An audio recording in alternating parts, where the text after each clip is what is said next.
Bismillahirrahmanirrahim. Assalamualaikum warahmatullahi wabarakatuh. Alhamdulillah wassalatu wassalamu ala Rasulillah Sayyidi Muhammad bin Abdillah la haula wala quwata illa billah amma ba'd. Alhamdulillah kita masih diberi kesehatan jasmani dan rohani sehingga bisa melaksanakan tugas kita sebagai mahasiswa untuk menimba ilmu meskipun di waktu pandemi seperti ini.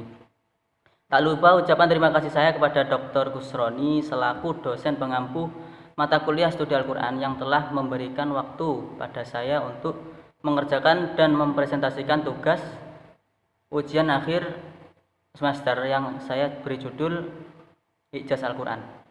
Sebelum saya mempresentasikan makalah saya, perkenalkan nama saya Abdul Hamid Majid.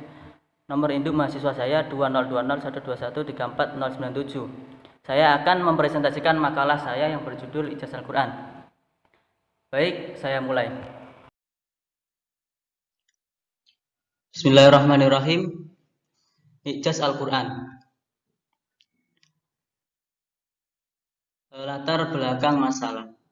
Mukjizat adalah kemampuan luar biasa yang dimiliki oleh setiap rasul untuk menandingi dan mengalahkan kemampuan luar biasa yang ada di kaum mereka. Sehingga dengan adanya itu mereka tidak sanggup melawan dan muncullah perasaan lemah dalam diri mereka yang pada akhirnya membawa mereka pada keimanan dengan risalah yang dibawa oleh Rasul.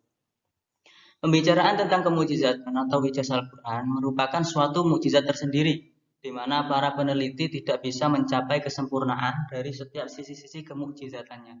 Maka dari itu penulis akan membahas masalah ijaz Al-Quran pada makalah ini. Kemudian rumusan masalah. Yang pertama, apa yang dimaksud dengan ijaz Al-Quran? Kedua, apa macam-macam ijaz Al-Quran? Dan ketiga, apa urgensi mempelajari ijaz Al-Quran? Yang pertama, kita menginjak pada definisi ijaz Al-Quran. Secara etimologi, mukjizat berasal dari kata a'jaza yu'jizu ijazan. Berarti melemahkan atau menjadikan lemah, tidak mampu. Pelakunya atau isim fa'il yang melemahkan disebut mukjiz. Tambahan tak marbutoh di akhir kata sehingga menjadi mukjizah. Menunjukkan makna mubalaghah, artinya yang sangat melemahkan. Secara terminologi yang dimaksud dengan mukjizat atau ijaz adalah ketidakmampuan siapapun untuk menjawab tantangan Al-Quran sebagai bukti kebenaran risalah Nabi Muhammad SAW.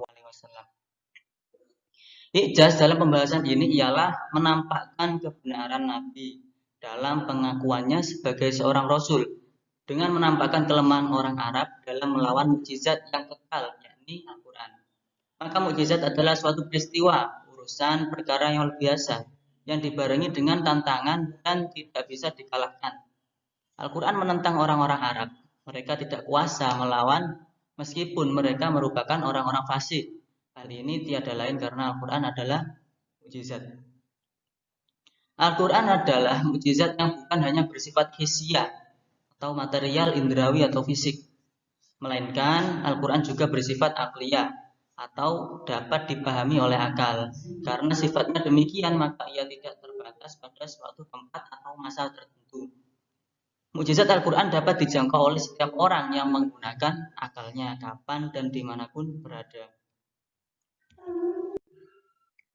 Yang kedua, macam-macam mukjizat dalam Al-Quran. Selain sebagai mukjizat yang terbesar yang diturunkan kepada Nabi Muhammad SAW, Al-Quran pun memiliki mukjizat sendiri, yaitu satu, kemukjizatan bahasa. Kemukjizatan Al-Quran dari segi bahasa dapat dilihat dari dua hal. Pertama, susunan kata dan kalimat dalam Al-Quran terdapat banyak keistimewaan, diantaranya yaitu A. Al-Quran memiliki keunikan dalam nada dan langgamannya meskipun ia bukan merupakan syair atau puisi. Nada dan langgamannya akan selalu terpatri bersama suara-suara huruf yang unik bagaikan aturan musik. B. Ungkapannya singkat, padat, serta keindahan dan ketepatan maknanya dengan menggunakan gaya bahasa yang berbeda-beda. Yang kedua, keseimbangan redaksinya. Hal ini dapat dilihat penelitian yang dilakukan oleh Abdul Razak Novel dalam Ijaz Al-Abadi Al-Quran Al-Karim, kemukjizatan Al-Quran dalam segi bilangan. Hasil dari analisis dan perhitungan yang dilakukannya menemukan suatu yang menakjubkan, diantaranya adanya keseimbangan antara jumlah bilangan kata dengan antonimnya. Misalnya kata al-haya yang berarti hidup dan al-maut yang berarti mati masing-masing terulang sebanyak 145 kali. Kemudian keseimbangan jumlah bilangan kata dengan sinonim maknanya, misalnya kata al-jahr nyata dan al-alaniyah tampak, masing-masing terulang sebanyak 16 kali. Keseimbangan antara jumlah bilangan kata yang menunjukkan kepada akibatnya, misalnya kata infak dan ridho, sama-sama terulang sebanyak 73 kali. 2. Kemukjizatan ilmiah. Pada dasarnya Al-Quran bukan buku ilmiah sebagaimana buku-buku ilmiah yang terkenal saat ini. Kemukjizatan Al-Quran bukan terletak pada pencakupannya akan teori-teori pengetahuan, akan tetapi terletak pada dorongannya kepada manusia untuk berpikir dan menggunakan akal pikiran. Banyak ayat Al-Quran yang memiliki kesesuaian dengan ilmu pengetahuan, misalnya teori tentang alam, tentang terjadinya perkawinan dalam tiap-tiap benda, tentang perbedaan sidik jari manusia, khasiat madu, reproduksi manusia, kejadian awan, dan lain-lain. Yang ketiga, kemukjizatan tasyrik. Al-Quran memberikan perundangan untuk kebahagiaan manusia. Berbagai segi kehidupan manusia telah diaturnya, mulai dengan pendidikan individu dan pensucian terhadap diri manusia dengan akidah tauhid. Dalam penerapan syariat, Al-Quran telah menerapkan patokan-patokan umum, baik dalam bidang perdata, pidana, politik maupun ekonomi. Adapun ciri-cirinya dalam menetapkan hukum ada kalanya secara mujmal atau global, ada kalanya agak jelas dan terperinci dan secara jelas serta terperinci. Penjelasan Al-Quran ada yang digambarkan secara umum, kecuali bidang tertentu yang dijelaskan dengan sejelas-jelasnya. Hal ini untuk menunjukkan bahwa Al-Quran akan senantiasa sesuai dengan zamannya dan tidak ketinggalan zaman. Yang ketiga, urgensi mempelajarinya. Urgensi dibalik mempelajari kemukjizatan Al-Quran antara lain: 1. Akan senantiasa meningkatkan iman dan ketakwaan kepada Allah dengan adanya Al-Quran sebagai mukjizat Allah. Kita lebih meyakini kekuasaan Allah Subhanahu wa taala, juga memantapkan keimanan akan kebenaran Al-Quran dan kenabian Nabi Muhammad Shallallahu alaihi wasallam. Kedua, meningkatkan kecintaan kepada Al-Quran. Kecintaan Al-Quran dapat diwujudkan dengan meningkatkan intensitas beribadah membaca Al-Quran. 3. Selalu menggunakan Al-Quran sebagai pedoman hidup dengan meyakini kebenaran dan kemurnian Al-Quran sebagai firman Allah Subhanahu wa taala, maka semakin yakin menjadikan Al-Quran sebagai pedoman dalam menjalani hidup dan menyelesaikan masalah. Dan yang terakhir, kesimpulan. Kesimpulan dari pembahasan tadi ialah ijaz Al-Quran atau lebih dikenal dengan kemukjizatan Al-Quran adalah kejadian yang luar biasa yang hanya dimiliki oleh Nabi Muhammad SAW.